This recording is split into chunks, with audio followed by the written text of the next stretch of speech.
Hielany andrasan'ny malagasy, miandrasan'ny malagasy, fiadinany amboarany Afrika, ny amboarany Afrika, pareany ho andrombagazy hotoanatsika ndo hiaraka ioraka mioroorony Afrika volaisakina lery ery ampandresy atsika miara-mioraka mafy be oreniny any ambita alefa barea asa atao misotro rano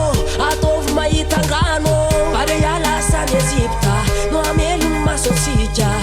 maitso fotsy mena ny lokony sainatsika terefa miororo ny eran'ny Afrika fa omby be mitrena sady fetsy mampifika tsafakeo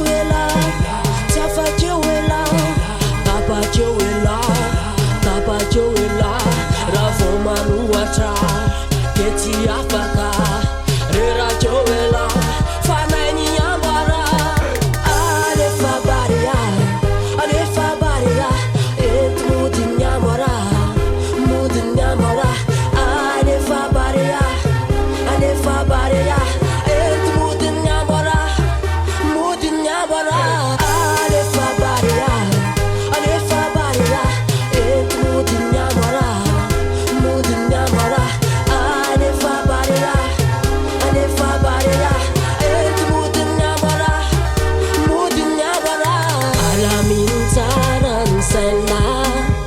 fa zay rehetra ty manohanala faneva Polida Carolus Poler